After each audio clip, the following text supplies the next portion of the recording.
Good morning, everyone.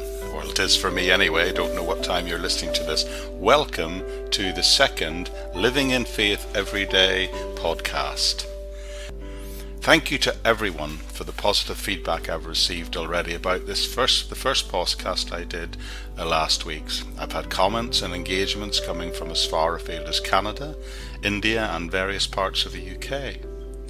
You know, I would really love to connect with any of you who'd be willing to help in encouraging the ministry. I currently would really love any musicians who would grant me permission to use their music or even record worship music that is copyright free for future podcasts. And also, I'm looking for volunteers to read the scriptures for me in future episodes. Now, very soon I hope to get the Living in Faith website linked with the pod hosting website properly, so that you need to just visit one place to access all the future teaching and the ministry resources that I hope to be able to offer through the Living in Faith Everyday, the Life community. At the moment, you can go to the website livinginfaith.uk and you can stream the podcasts there, but if you want to subscribe to them so that you make sure you receive them every week, then you need to go to Buzzsprout, the pod hosting website.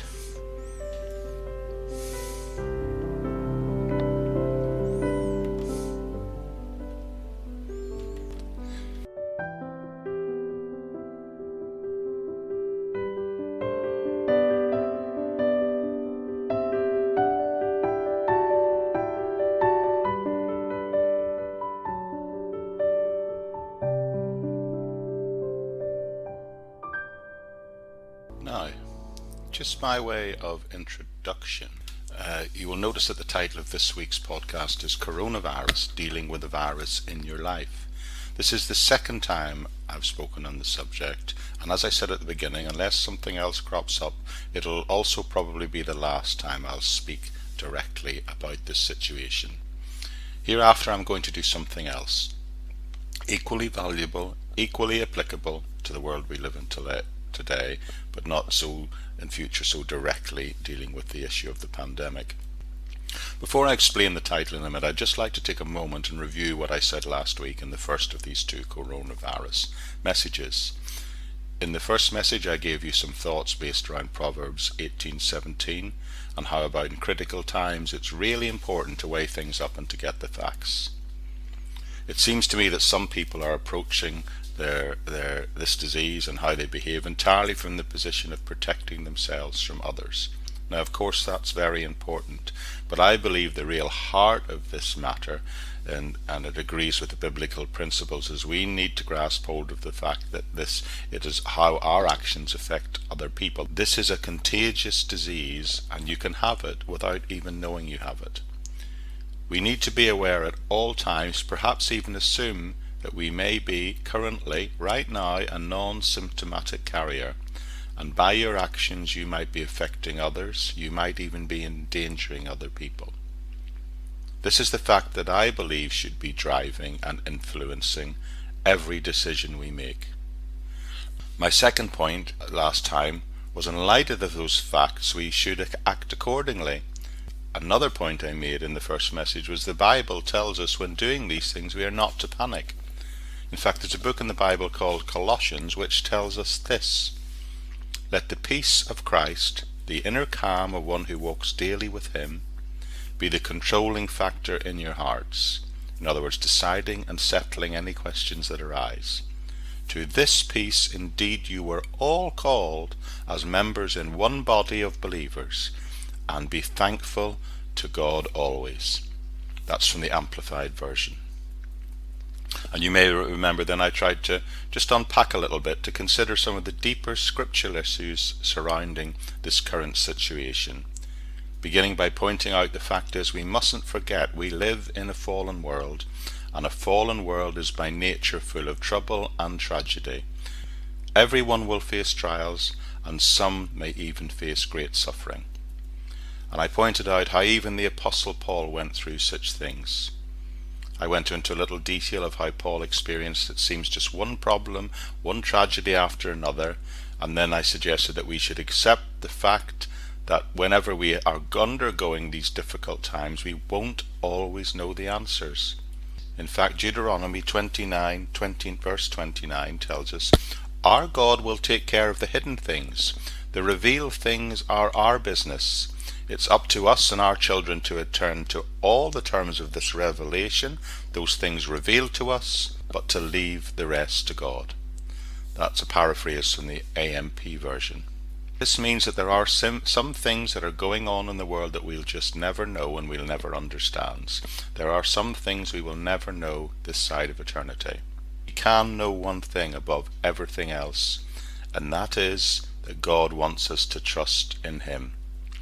That's the point I was trying to make in that first message. Quite simply, trust the Lord. Now today, I just want to try and help you understand how to actually deal with the coronavirus situation we face right at the moment. But really what I want to say is much wider advice than that. I really want us to ask the question, how do we handle any type of virus in our life? Anything that comes into our life to disturb our situation or our peace. And what I want to do is suggest from a biblical point of view, what is going on right now is what is called a trial. And of course, this currently is a crisis not on a national scale, but on a worldwide scale. But with a biblical point of view, this is undergoing a trial. So I'm going to use this situation with the virus as an illustration of how to handle any and all of the intense trials that you might have to face as you move along in life. Because life is full of them. Life will be full of them. And this biblical wisdom goes way beyond giving us advice on how to deal with just this current situation we're in. This is good stuff. You're going to need to know it, and you're going to be able, if you know it, to apply it to the rest of your life. When this is over, and it will eventually be over, this is what you're going to need to have to help you handle the next problem that comes into your life. Not just to handle the specific situation that we're dealing with now, but anything that would come and infect your life or your peace of mind. There was also last week one major thing I chose not to say anything about last week, but I'm going to try and address it and unpack that extra idea today. So with that in mind, would you turn to your Bibles, if you've got one, to James chapter 1 and 1 Peter chapter 1, as we learn together how to handle a crisis, or how to deal with what the Bible calls a trial. Now Steve in a minute is going to read from the NIV, but when it comes to the actual unpacking of the text, I'm going to be quoting and looking at the New King James Version. What I suggest you do is, if you're going to follow along and use the Bible while listening to the podcast, I recommend you use the New King James Version. And you can get that up on your computers or your tablets or your mobile phones for free by visiting BibleGateway.com, and you have an opportunity to select a book of the Bible, and then you can also choose from probably 50, 60, 70 different translations of the Holy Bible. With that thought in mind, I'll just hand over to Steve, who's going to read today's scriptures for us. Thank you, Steve. 1 Peter 1, verses 3 to 9, reading from the New International Version of the Holy Bible. Praise to God for a living hope. Praise be to the God and Father of our Lord Jesus Christ. In his great mercy, he has given us a new birth into a living hope through the resurrection of Jesus Christ from the dead, and into an inheritance that can never perish, spoil, or fade. This inheritance is kept in heaven for you, who, through faith, are shielded by God's power until the coming of the salvation that is ready to be revealed in the last time. In all this you greatly rejoice, though now for a little while you may have had to suffer grief in all kinds of trials. These have come so that the proven genuineness of your faith, of greater worth than gold, which perishes even though refined by fire, may result in praise, glory, and honour when Jesus Christ is revealed. Though you have not seen him, you love him, and even though you do not see him now, you believe in him and are filled with an inexpressible and glorious joy, for you are receiving the end result of your faith, the salvation of your souls. James 1 verses 2 to 12, reading from the New International Version of the Holy Bible. Consider it pure joy, my brothers and sisters, whenever you face trials of many kinds, because you know that the testing of your faith produces perseverance. Let perseverance finish its work, so that you may be mature and complete, not lacking anything. If any of you lacks wisdom, you should ask God, who gives generously to all without finding fault, and it will be given to you. But when you ask, you must believe and not doubt, because the one who doubts is like a wave of the sea, blown and tossed by the wind. That person should not expect to receive anything from the Lord. Such a person is double-minded and unstable in all they do. Believers in humble circumstances ought to take pride in their high position, but the rich should take pride in their humiliation, since they will pass away like a wild flower. For the sun rises with scorching heat and withers the plant, its blossom falls, and its beauty is destroyed. In the same way the rich will fade away, even while they go about their business. Blessed is the one who perseveres under trial, because, having stood the test, that person will receive the crown of life that the Lord has promised to those who love him. Okay, thank you to Steve for reading those verses for us. Now, I won't have time to go through all the verses that were read for us this morning. I particularly want to just highlight the main thrust of mainly what James is saying here. Now, in these opening verses, he talks about undergoing various kinds of trials. Now, this little Greek word translated various actually means many-coloured. So this tells me that some of the trials we're going to experience in life will be lighter in shade and colour, meaning they can be challenging, but maybe not severe. Other trials, he says, can be deep, dark, and very black in nature. Some of the things in life we might have to go through are going to be severe, it's warning us. When I read a thing like that, I can't help but ask, what specifically did James have in mind when he wrote these words? Surely he had some specifics in mind. I wonder what he was thinking. Well, thankfully we don't have to guess about it, because if we take time and read through the whole of this book, you would very soon notice that some of the trials that he mentions, some of the challenges that are going to come along in life, literally jump off the page at you. Later in the text, we will see he talks about dealing with financial difficulties. He also talks about suffering oppression. He was surrounded by injustice, and he particularly draws attention concerning an issue around the unfair payment of wages to workers. He talks about there being unjust working conditions being faced by some of the Christians who were part of that Christian community in Jerusalem that he was trying to lead. How up to date does that sound? And then towards the end of the book, he starts to talk about how we can support one another. We can support those who are physically sick. I think it's particularly fascinating in these times that this book specifically addresses issues like this, of how to deal with the trials in life, and that he chooses to specifically talk about A, losing your income, B, dealing with unfair employment practices, and then later in the book even dealing with physical illness and death, and the death of a loved one. So he is giving advice that deals specifically with the very same things that are going on right now in the world at this moment. Worldwide, people have lost their jobs by the millions. As I speak, over 2.5 million people have now contracted coronavirus. Hundreds and hundreds of thousands have died. It is almost as if James could have written this book right now today in the light of what is going on in the world today.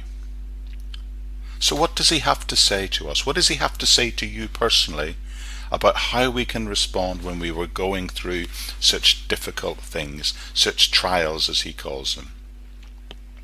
Well, Are you ready for this? This might be a little bit of a shock, I suspect. He says this: be glad even if you have trouble. That's the contemporary English version translation. Or in our New King James, which was read, count it all joy when you fall into various trials. Notice he said when you have trouble, not if you have trouble, and that tells me that this is really going to happen. You will face trials, he says, and many will be severe. Trials are part and parcel of everyday life, he says. But the really shocking thing, he says, is that we are to be glad when these things happen, even to count it a joy. That's a really hard message to swallow at this time. Imagine testing positive for the virus and being told to be glad. Imagine losing your job and being told to count it as a joy. Are you kidding me? How could he possibly say that? Maybe on the surface you want to react in anger to such counterintuitive advice, and I wouldn't blame you. But look closer. It doesn't say your trial is a joy. He says consider it a joy. Count it as if it's a joy. Now another famous Christian, one of Jesus' closest disciples called Peter, wrote this about exactly the same matter. Rejoice in this hope, even if it's necessary for you to be distressed for a short time by various trials. Do you notice that Peter is talking about the exact same thing as James is talking about here? I find it fascinating that both of them start their letters to the churches they were writing to of their day with exactly the same advice. Maybe it's because they knew their readers were going through difficult times when they wrote it. Perhaps they also talked about it because they understood that this is one of the most important things that Christians need to know. They're both talking about what to do, how to respond when facing a trial. Look at the way Peter addresses it. He says this is just for a season. It's for a while. It's for a limited time. But he also warns that during that time you may experience grief. There's pain when we go through various kinds of trials. But notice Peter says in the same verse, we should rejoice in hope. That's odd. In the same verse, at the same time, we are being told you can have pain and grief. But through that we can still rejoice in hope. How can we put those two such difficult emotions together? Grief and rejoicing in hope. Well, one of the things I would say, it's helpful to know that it's possible to have both these things going on at the same time. At least we can acknowledge that that is a reality at times in life. I've been there. Many of us at the moment will be experiencing some very mixed emotions. You ever heard that expression? Ever used the expression, "Oh, I have mixed emotions about that"? Well, now I think we're sitting in a world where we're really experiencing that and know what it really means to have mixed emotions. I myself am greatly saddened, heartbroken even, at some of the things that are going on in my life at this moment, as I'm sure many of you may be also. Yet at the same time, I can know something wonderful. I can know something that I'm able to share with you now. Go back and look at this text, James chapter 1, and look at verse 2. It talks about counting it all joy when we fall into various trials. Counting it all joy does not mean the situation that we face is joyful in itself. It just means we need to count it, to reckon it, to respond to it by retaining a sense of joy in our hearts during this situation. This is something we can absolutely acknowledge. The truth is that we can receive a blessing even out of a difficult time, but not by avoiding it, but by going through it. That's why we are told to count on it. Alright, so James and Peter both want you to acknowledge that something that can be really difficult, really painful, can still bring about joy in your life in the fullness of time. And that's why in the next verse he tells us that we can know that the testing of our faith will produce patience. Thankfully, Peter and James Both tell us what the blessing might be, what we might be able to get out of this situation if we can but respond with a God-facing attitude. The little expression, testing of your faith, only occurs twice in all of the New Testament. And guess what? The other times it appears, the two times it appears, are here in first chapter of James and here in the first chapter of 1 Peter. In Peter's account in verse 7, it is translated as the genuineness of your faith. So what James is telling us, Peter echoes, and what they're trying to say is faith will produce patience. Now I'm going to talk about this word patience in just a minute, but at this point I simply want to point out that because faith produces patience, we are then able to rejoice in receiving that spiritual gift, even in the middle of a painful, difficult situation. The situation you may be facing today may be painful physically and emotionally. Perhaps it's even quite scary.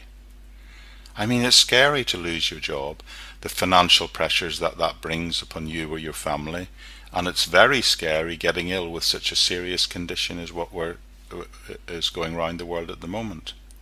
How can we have any kind of delight or joy when those sorts of things are being experienced in these days? Well, the point is this, friends, and hear me well. The point is this: if you love God and you know the Lord, if you've trusted in Him, then you will know this.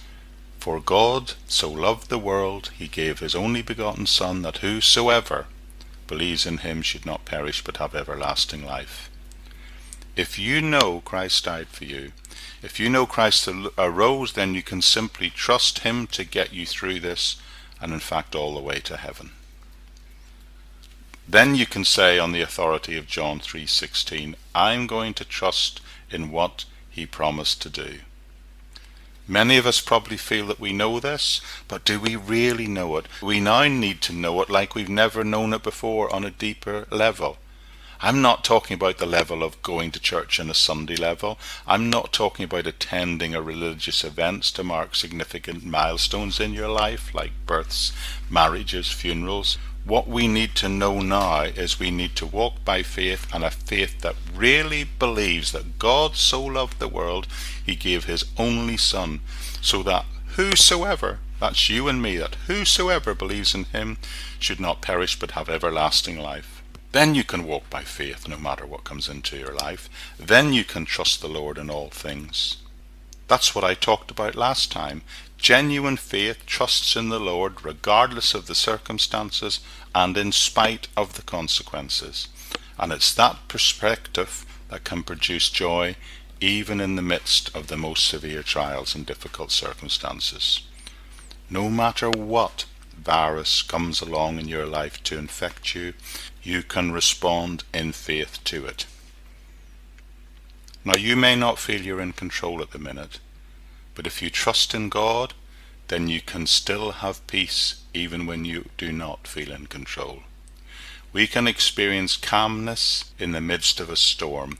We might even get to a point where we can call the place we're in a place of calm delight. Wow, what a concept.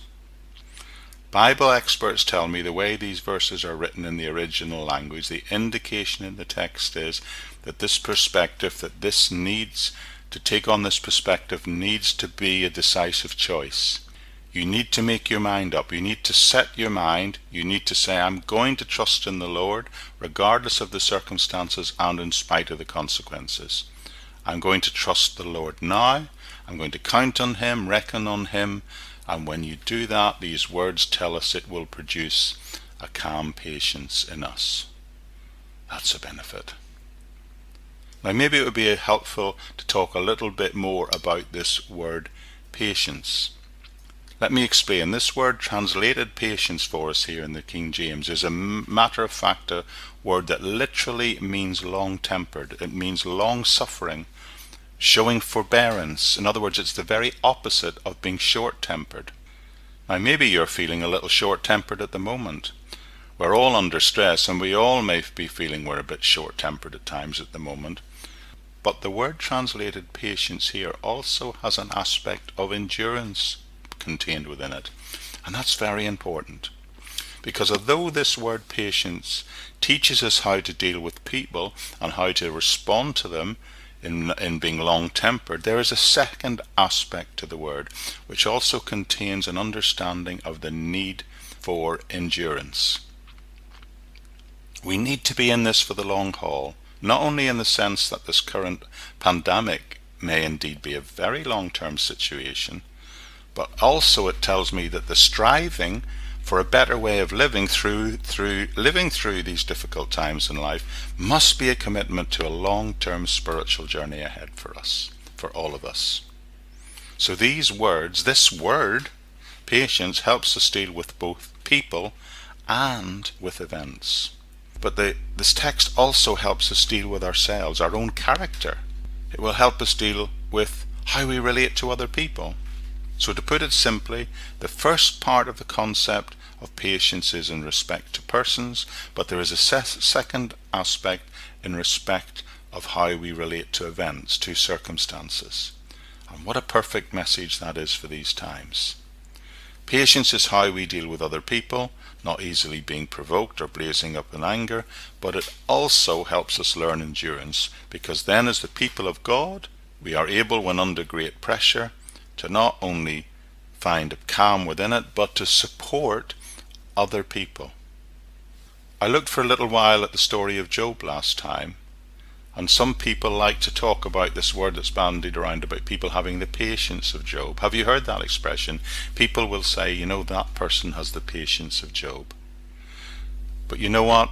I'm convinced that we really should be speaking about the endurance of Job, because that is what produced the patience in him. So let me say one more thing about this word. Sometimes translated patience, sometimes endurance, sometimes perseverance, sometimes steadfastness, depending which translation you're looking at. But the point is, this is talking about a genuine faith that produces the ability to do all of those things. Genuine faith produces endurance. Let me say it again. Genuine faith will produce endurance.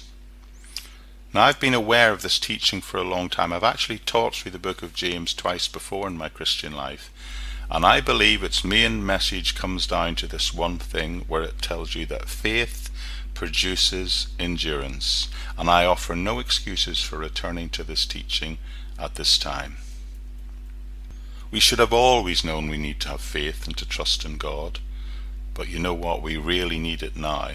And we really need it now because of the trials that we are all going through. You need to know, because you need to be one in the circle of friends and the circle of influence that you exist within. You need to be the one. God is calling you to be the one who can really encourage others.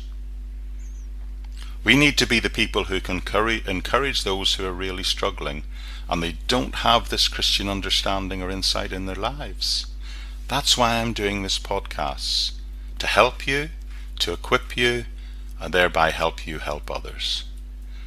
We all need to have faith in God in a very real way at this time, so we can trust in Him in order that He can give us patience and endurance to navigate through this time of great challenge. And by doing so, I then believe we are equipped to help others. Patience, endurance, this is important, but it's only important in the sense that it should lead on to something else. Look back at James's letter, verse 4, to see what it will lead us on to. And he tells us, "Let patience have its perfect work, that you may be perfect and complete and lacking nothing." In a word, you need to endure, because as you trust the Lord, it produces patience, yes, but then that will go on to create spiritual maturity in you. Spiritual maturity is a direct consequence of living under a calm attitude of patience and endurance. In fact, in this passage, it talks about patience perfecting those qualities in us. The word perfect means to bring something to completion. What do you think lies at the end of the journey of faith for the Christian? What are the end results? What is the goal in mind? And I ask that question about what that means, not in the I'm asking it in relation to as we live out this life. I'm talking about this side of eternity. What is the goal? What is the end result? What should we be aiming for as Christians? Well, the answer, I believe, being a Christian in this life means being and becoming more like Christ. Christ-like maturity should be the ultimate goal of our lives. What this tells me is the purpose, or rather the opportunity contained within this great adversity we face at the moment, that this time of hardship can produce patience and endurance, which in turn will lead to spiritual maturity in us, if we let it. So be patient. Hang in there. Don't panic. Don't cop out or drop out. These events can and will ultimately produce spiritual maturity in you in a way that you will not only be able to live a better life, but you will also be able to help others do that also. The way James says this is really interesting, because he says that we might be made perfect and complete. What's the difference between being perfect and being complete? Well, complete is having all the character traits, all the resources you need. But perfect suggests to me that you've reached a point of spiritual maturity where those emotional resources can be fully developed and called to work together in your life. What I believe James is trying to tell us is that when trials come along, God is either adding something to you, or he's developing a spiritual gift that he's previously given you in the past. That is what the journey to real spiritual maturity will always look like in the life of a believer. But the hard part, the difficult part in this, is that we must endure so that we can develop in that way. We must endure in order to develop Christ-like spiritual maturity. That's the opportunity that there is here for all of us in these times. That's what it's really about. It's an opportunity to learn patience, an opportunity to cultivate endurance, an opportunity for you and I to become just a little more like Jesus, an opportunity to express kindness and compassion, an opportunity to practice humility and thankfulness to those who are serving on our behalf, and to keep us and everyone we love as safe as possible. That's exactly what all of us need in these days. That's why God allows this difficult stuff to come into our lives, in order that we can develop Christ-like spiritual maturity, and then hopefully be Christ-like to other people as well, Christian or otherwise. Be Christ-like to people who do not share our faith, or who have no other faith at all. Being like Christ should always have been about showing compassion, patience, and humility. True Christian believers should always be characterized by being full of grace, showing patience, and enduring trials with a quiet calm, even a joy, in the sense that they are able to love and encourage other people. The point I want to make is this: we are to endure because that is what will produce Christ-like spiritual maturity in us. I understand that there's a proverb that says, "A smooth sea never a skilled sailor made." The reverse, I would suggest, would tell me that a stormy sea makes a skilled sailor. We are definitely navigating some stormy seas at the moment. That is why God allows us to experience difficulties in this life, so that if we endure and trust in him, and in the process, he promises he will develop spiritual maturity in us, in order to make us more like Jesus, and then by nature in all our interactions with other people. Finally, I would just like to drop down to the end of the passage that was read to us, verse 12, James 1 verse 12, where it says this: "Blessed is the man who endures temptation, for when he has been approved, he will receive the crown of life which the Lord has promised to those who love him." This is the part that I didn't really even begin to look at last time. Just to be clear, the word translated temptation in this version of the Bible is in fact the same word that is translated trial everywhere else in the passage. So what I think James is telling us here is that if you endure trials in this life, you will be rewarded. There is a reward coming, and that reward will come in the life to come. The Bible talks about several times about crowns that we will receive at our final reckoning. So what this tells me is if you can endure the trials in this life, you will indeed be rewarded with spiritual maturity now, today, but you will also be rewarded in the life to come. In the ancient world, crowns were handed out as rewards. There were crowns of victory, crowns of royalty, crowns of leaves and of flowers, and even gold. Crowns always represented victory. What I believe this message makes very clear is that we will be rewarded in the future by God himself. We will be rewarded for our victory over life itself, if we can but endure. For those who endure, Jesus has promised he will say, "Well done, my good and faithful servant." We will know that we have overcome. When we stand before Christ and we know that we have endured, that will be recognized and that will be responded to, and it will be rewarded. The Lord himself endured great trials. He endured the cross. And if you can endure it in these times, if you can carry your cross, you will indeed win the race. The Bible tells us elsewhere we are to run with patience and run with endurance the race that is set before us. Ironically, it seems for many of us, the race at this time means we just have to stay indoors. So how are you doing? How are we doing? We all need to learn to handle the trials of life. And this coronavirus is like all other trials that we will be called to endure in our life. And our response should always be the same, and that should be to trust in the Lord. Struggles, real struggles in life, need not impair us spiritually. But you know what? They can improve us, provided we trust the Lord. Because in doing so, we are blessed that it develops a more Christ-like spiritual maturity in us. To say this very simply another way, if you simply do what the Bible tells you to do, it will not only be better for you today, now, in the midst of what we're going through, but also in the future and your future to come. I've spoken twice now on coronavirus. The first time I asked why would God allow such a thing, and I said I don't know all the answers, but the one thing I do know is that he wants us to trust him, and to trust the Lord, trust in him regardless of the circumstances and in spite of the consequences.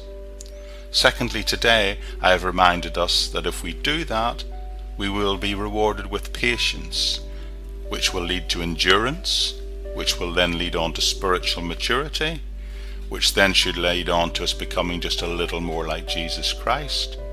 And that's a really good thing in the long run. But there's one final thing I need to add. You have to make a decision to do that. This is an issue of free will. It means you can determine to do that. You can decide that's the way you want to live. This is the way you're going to live your life from now on in. Live your life that way, and spiritual maturity will develop in your life. That is the promise of Scripture.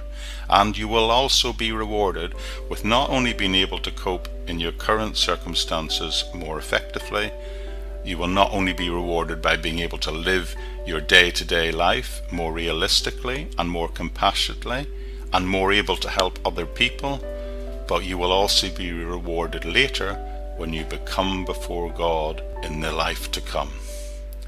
And that's the message I want to leave you with today. To persevere in your faith. Be patient. Persevere. How timely is God's word these days? Timelier and more up to date than even today's latest news briefing.